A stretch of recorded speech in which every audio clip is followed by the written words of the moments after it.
Hola chicos, bienvenidos a una nueva clase de personal social.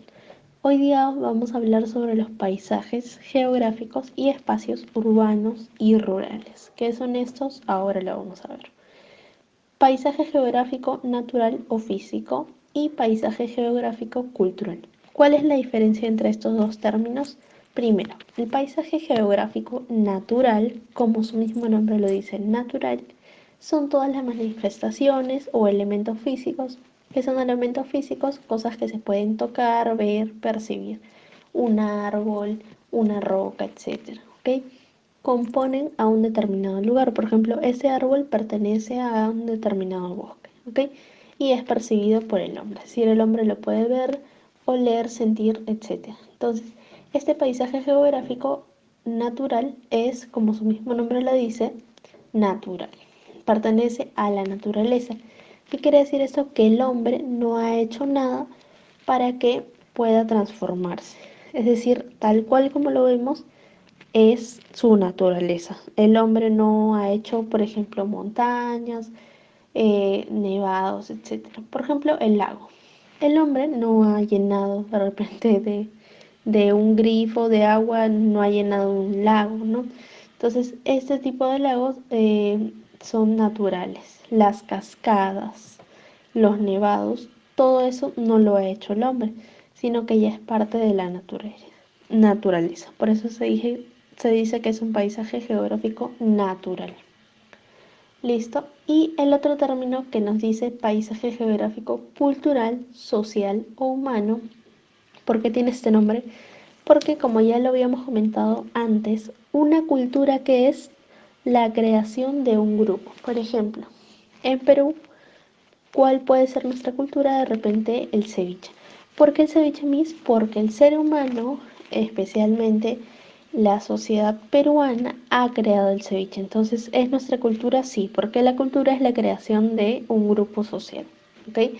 Entonces, paisaje geográfico cultural es un paisaje en el cual el hombre sí ha intervenido, es decir, el hombre ha hecho algo modificando el paisaje natural. Es decir, si un bosque, la naturaleza de un bosque es con árboles, plantas, ramas, el hombre ha cambiado esa naturaleza y ha hecho de repente casas, edificios, cultivos, talas, etc. Entonces ha cambiado. Por ejemplo, Machu Picchu.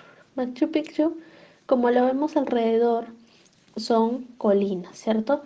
Pero esta edificación que nosotros vemos es natural, así es su naturaleza, no, sino que los antiguos incas hicieron como un imperio. Entonces esto lo hicieron con rocas, un tipo de edificación, pero es creada con la mano del hombre.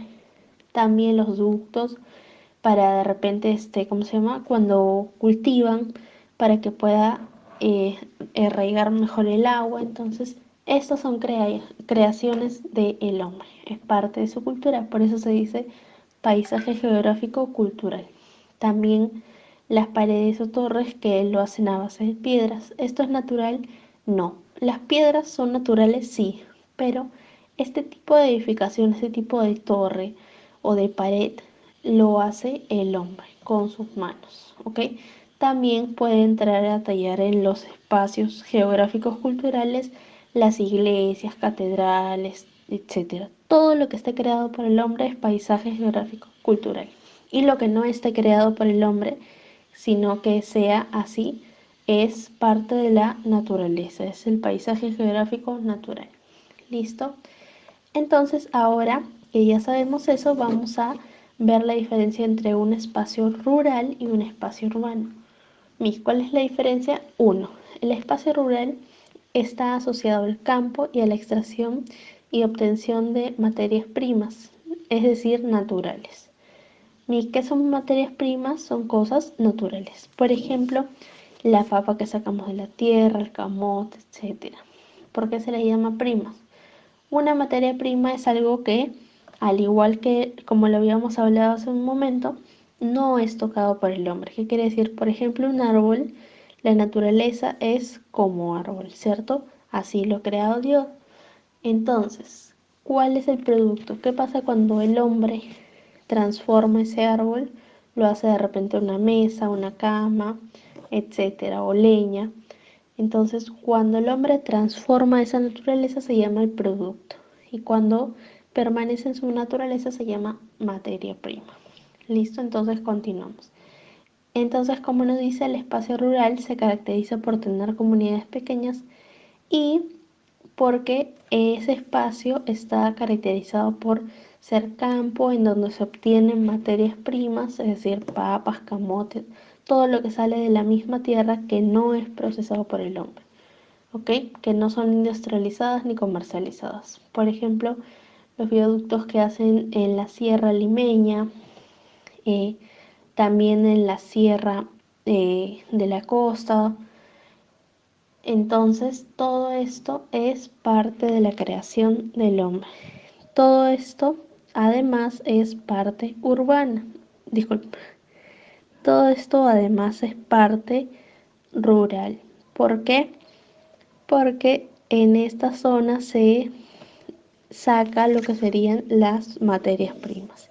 Y además son comunidades pequeñas. ¿Qué quiere decir comunidades pequeñas? Que viven pocas personas, no supera las 2.500 personas ese espacio, ¿ok? Y por otro lado tenemos el espacio urbano, es lo contrario, es decir, ya no pertenece de repente a la sierra en donde siembran su alimento, donde extraen materia prima, sino que más bien el espacio urbano es las grandes ciudades con mayor desarrollo tecnológico, es decir, edificios, computadoras, hay gran densidad de población. ¿Por qué? Porque las personas de la sierra siempre migran a las zonas urbanas para poder tener mejores oportunidades laborales. ¿Ok? Y los elementos que lo componen son edificios, pistas que de repente en la sierra en algunas zonas no hay, entonces esa es la diferencia. ¿Ok? Por ejemplo, en Lima. Todo Lima es un espacio urbano, ¿cierto? ¿Por qué? Porque tiene edificaciones, tiene modernidades. Ah, mis, entonces en Perú solamente el único espacio urbano es Lima. No, también en otras ciudades como por ejemplo Arequipa hay una tecnología con edificios, hay tecnologías, hay transporte, hay vías públicas construidas, entonces no solamente es Lima, incluso, por ejemplo, en la sierra, en la capital, pues, puede ser una zona urbana, pero las partes de repente aledañas, la parte de la puna de la sierra, en donde se siembran papas, se cosecha, esas zonas son urbanas. Entonces, incluso en una misma región, como por ejemplo Huaraz, puede haber una zona urbana y otra zona rural. Listo, chicos, eso sería todo, espero que se haya entendido.